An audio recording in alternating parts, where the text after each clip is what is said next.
A defesa aduz que na semana que antecedeu o primeiro turno das eleições nacionais, mais precisamente 6 dias antes dela, o magistrado buscou com esse ato influir em nome do judiciário na disputa eleitoral, diz a quase unanimidade do jornalismo especializado. Estou transcrevendo. Além disso, afirma que o juízo aguardou mais de 3 meses da homologação da delação de Antônio Palocci para, na semana do primeiro turno das eleições de 2018, mais precisamente 6 dias antes, determinar de ofício a efetiva juntada aos autos da ação penal X e, por conseguinte, entregar o documento à publicidade. No caso em tela, chamam a atenção as circunstâncias que permearam a juntada dos autos do acordo de colaboração premiada de Antônio Palocci. Em primeiro lugar, verifique-se que, quando referido acordo foi juntado aos autos da ação penal referida, a fase de instrução processual já havia sido encerrada,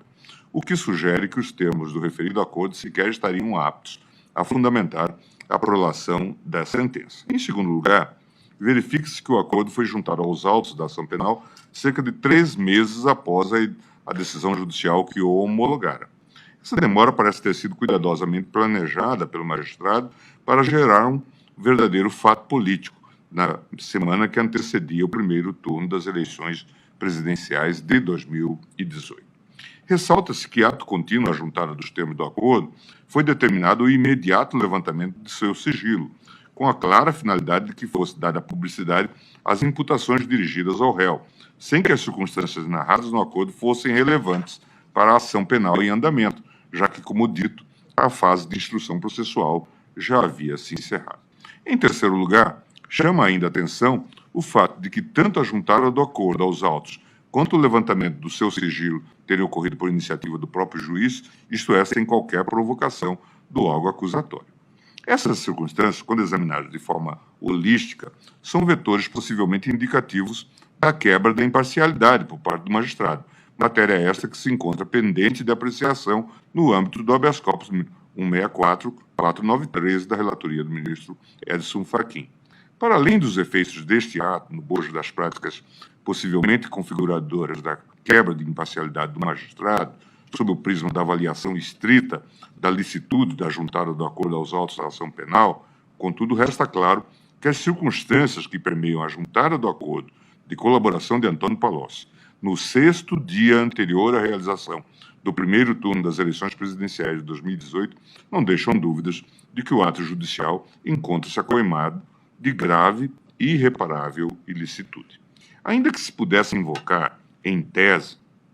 a possibilidade jurídica da produção de prova de ofício pelo julgador, com fundamento no artigo 156 do Código de Processo Penal, no caso em tela, sequer é possível falar verdadeiramente em produção probatória. Os termos do acordo, repise-se, não poderiam ter sido utilizados para a formação de juízo de autoria e materialidade das imputações, uma vez encerrada a instrução processual. Desse modo, a juntada do acordo não parece ter tido outro propósito a não ser o de constranger e macular a posição